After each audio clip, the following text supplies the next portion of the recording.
Dexter Lawrence to the Bengals for the 10th pick in Thursday's NFL draft. Lawrence has passed his physical. This trade is now official as Lawrence has signed a one-year, $28 million extension that keeps him in Cincinnati for the next 3 years. So the Bengals got a big upgrade after trading for Dexter Lawrence. He has had 123 pressures when lined up as a defensive tackle over the last 4 seasons.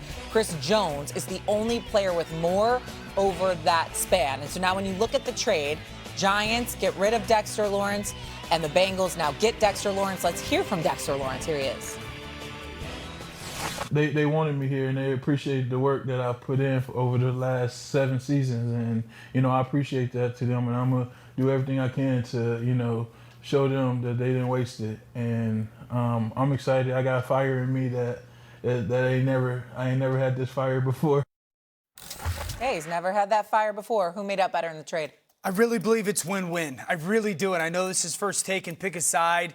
But my perspective on it is Cincinnati finally all in. And all the pressure now falls on Joe Burrow. Cincinnati has been, okay, we'll pay the receivers in. This is all in. This is the most money they have spent as an organization since 21, the year they went to the Super Bowl. They've drafted 1 Pro Bowl defensive player in the last 15 years, Jesse Bates. And so they finally have said, nope. We got to go all in. Now it all falls on Joe because Joe's got to stay healthy and he's got to play his best, okay? This was the necessary move for them to try to capitalize on kind of like this 2-year window. For the Giants, they know they're not true contenders right now. They know they're not. Hopefully in a year for them.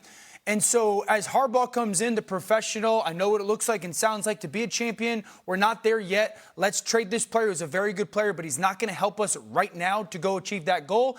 And Harbaugh's never had this much early capital. Usually the Baltimore Ravens, they win. They have the 24th to 28th pick. So now you've got this veteran head coach who's highly successful. It gets put his fingerprints on 2 picks. And so I really believe, we'll see what the picks become. But I truly, in my heart, think this makes sense for both sides. Well, I'm so touched. Your heart. I mean, it touches your heart. That's very, very touching. Congratulations to you on that. I will say this to you, Dan Orlovsky. Dexter Lawrence is a stud. I'm happy for him. He got the 1-year, $28 million extension. Probably going to negotiate a long-term deal, supposedly. I'm happy for him in terms of his dollars. My condolences to him, however, to be going to the Cincinnati Bengals, whose offense is prolific, but their defense is trash. We all know this, and he obviously helps improve that. Here's the deal that's interesting, Dan. I got a stat to throw at you. Did you know this? The Cincinnati Bengals have made 62 defensive draft picks since 2011. Did you know that? I do now. And not one of them has developed into a Pro Bowler. You talk about something in the water. Jesse with Bates. Something potential. Jesse Bates. Jesse Bates, right?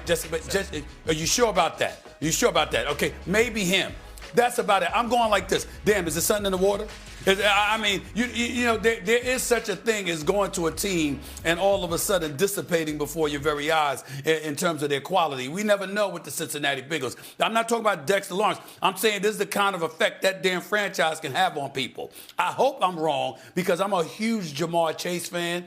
I'm a huge Joe Burrow fan. I'm a huge T. Higgins fan. I believe in them offensively. Defensively, I've got some questions. I agree with you. I agree with you from the standpoint that, damn, Cincinnati is all in because they deviated. But remember, Trey Hendrickson is not that much older than Dexter Lawrence. Dexter Lawrence had 0.5 sacks last year, 33 tackles. Both were career lows. I'm looking at it and I'm saying a guy like Trey Hendrickson, who was giving you about 17 sacks a game, even though that's not what happened last year, you were hesitant to give him his money. I'm looking at them and I'm saying, okay, it's the right move. I don't disagree with you. I just don't trust that anything is fully right when it comes to the Cincinnati Bengals. That's all I'm trying to say. I get where you're coming from. I'm in no position to disagree with you, Dan. I just don't trust them, that they truly know what they're doing. And I hope that I'm wrong about that when it comes to Dexter Lawrence. Okay, so a couple things. First of all, one, and I want you to answer this after I get done. You say condolences. This team should very much so be in the conversation for division favorites now. And I understand you bring up Trey, but then where the condolences?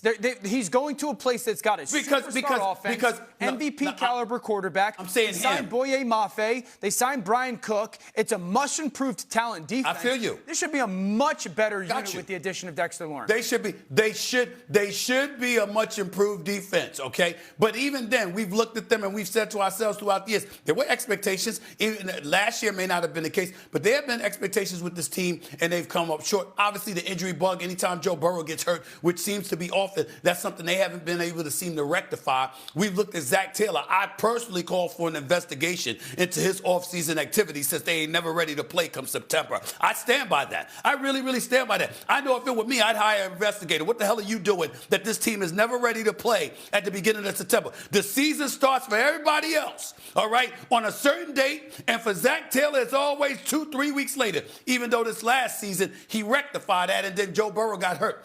3 times in Joe Burrow's 6 years, the man has practically missed the damn season. Why? Because they have failed to protect him, putting him in the same conditions over and over and over again, and subjecting him to a level of punishment that even had you wondering whether or not Joe Burrow was going to want to play football again. Until he came out and finally said to everybody, listen, I want to play, I want to play, I want to play. I'm just saying, those nuggets, your football analysis, I'm in no position to question it. I'm simply making the case that somehow with the Cincinnati Bengals, something goes wrong. There was 2 years when they went to back-to-back AFC Championship games and a Super Bowl appearance. That was the highlight. Other than that, we've been talking about the days of Kenny Anderson with Sam Weish and all of that stuff. We aren't talking about them for decades because that's how inept they have been. That's who we're talking about when we're saying the Cincinnati Bengals. That is where my condolences for Dexter Lawrence comes into play. It may be unfounded based on the changes they've made this offseason. But what I'm saying to you is they give me cause to pause. Anytime they want to do something, I'm wondering whether it was the right move because it's the Cincinnati Bengals. That's what I'm saying. Well, is that clear? A lot of times when things have gone wrong, it's been injuries, and it's been injuries particularly to your quarterback. But I will say this about Dexter Lawrence. Shay, what did I just say, Shay? I just said the position that Joe Burrow has been put in to get in. It's been a little That's what I said. Dan lamented that. All of them lamented that. When he's healthy, though, they do tend to win games. They do tend to do things the right way. But hold on. Because he's a stud. The problem here with this is, one, now that you say, and I know they've made multiple offseason acquisitions, this is obviously the headliner. They did get rid of Trey Hendrickson, which is a problem.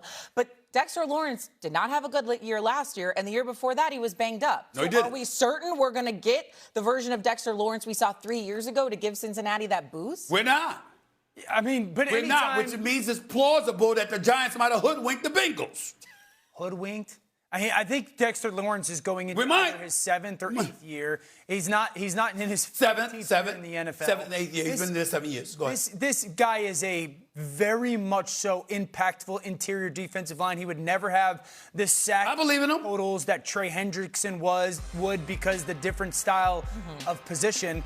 Yeah, I mean, anytime you're making a acquisition of a player, there's always the concern or not question mark, am I going to get the same one? But I think Cincinnati, and we got to give them credit, Stephen A. Like, yes, we are hard on them, rightfully so, when they don't step up. They've stepped up. Credit. They sat there and said, Dexter Lawrence is better than the player that we are anticipating drafting at the defensive position. And you kept the same coach. And you kept the same coach. So guess what? We might be looking at all that. Hold on. Stop it. An investigation needs to be done. I'm just telling you about what this man does in the offseason. They're never ready. Let me tell you. You know what? He might be a great offensive coordinator disguised as a head coach. He might be that. You understand? He may not be the leader of men that you need him to be. We don't know that, Dan. All I'm trying to say to you is this.